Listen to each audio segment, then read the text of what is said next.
இனிய காலை வணக்கம். நான் தினந்தோறும் பகவத் ஐயாவுடைய 10 கட்டளைகளை சொல்லிக்கிட்டே வருவேன். அந்த 10 கட்டளைகளில் ஒன்று பார்த்திங்கன்னா, எட்டியதை எடு, எட்டாததை விட்டுவிடு.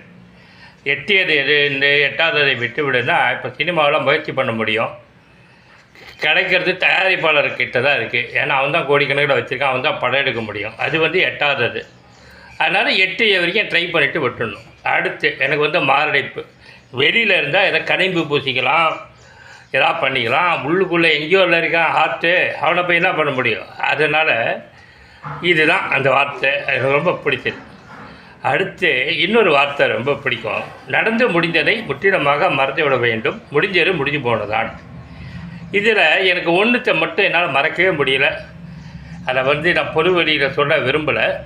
ஆனால் சொல்ல வேண்டிய வேறு விதமாக இன்டைரக்டாக சிம்பாலிக்காக என்னக்குள்ளே சொல்லிக்கிறேன்.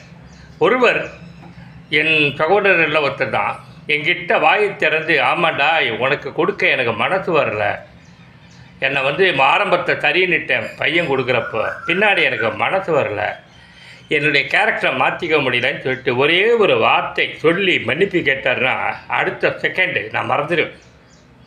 இந்த ஒரு வார்த்தைக்காகத்தான் நான் காத்திருக்கிறேன் அவரிடமிருந்து. என் மரணத்துக்கு முன்னாடி அவர்கிட்டருந்து பொய் இல்லாமல் இதயத்திலேருந்து அந்த வார்த்தை வரணும். ஏன்னா நிஜம் அதுதான், சத்தியம் அதுதான். அவருக்கு விருப்பம் இல்லை, அதை வெளிப்படுத்தினார் என்னுடைய ஃபங்க்ஷனில். அதை நேர்மையாக சொல்லி, ஆமாண்டா எனக்கு கேரக்டரைசேஷனை மாற்றிக்க முடியல, எனக்கு உனக்கு கொடுக்க விருப்பம் இல்லை, அதனால் இப்படிலாம் பிஹேவ் பண்ணேன் அன்றைக்கி, என்னை மன்னிச்சிக்கேன்னு ஒரே ஒரு வார்த்தையை நேர்மையாக அவர் சொல்வதற்காக தான் காத்திருக்கேன். மற்றபடி எந்த கோபமும் கிடையாது. அவர் கொடுத்தா தான் எனக்கு அண்ணனா, கிடையவே கிடையாது. கொடுக்கலன்னா கிடையாதா?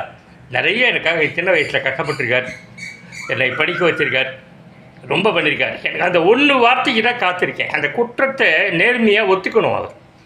அவர்கிட்ட அந்த பழக்கத்தை வர வைக்கணுங்கிறது தான் என்னுடைய நோக்கம். அதுக்காகவே பேசாமல் வைராக்கியத்தோடு இருக்கேன். இன்றைய நாளில் யாராவது உனக்கு கெட்டதே செஞ்சாலும் அவர்களுக்கு நல்லது தான் செய்வேன்னு சங்கல்பம் எடுத்துக்கேன்னு சொல்லிட்டு ஒரு வார்த்தையும் பகவத்தையாவோட 10 கட்டளைகளில் இருக்குது.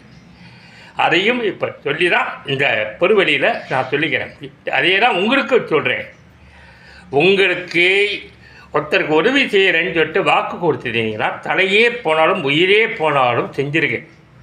இல்லைன்னா சொல்லியிருக்கேன், அந்த மனிதர்கிட்ட என்னால் உதவி செய்ய முடியாது, என்னை எதிர்பார்த்தே இருக்காது, என்னை மன்னித்துக்கொள், இப்படி டூ ஆர் டைன்னு டிக்ளேர் பண்ணிவிடுங்க. ஆனால் அவருக்கு நம்பிக்கை தந்து அவரை எதிர்பார்க்க வைத்து கடைசி நேரத்தில் நம்பிக்கை துரோகம் மட்டும் செய்யாதீங்க. அது கொலையை விட மோசமான குற்றம். நான் யாருக்கும்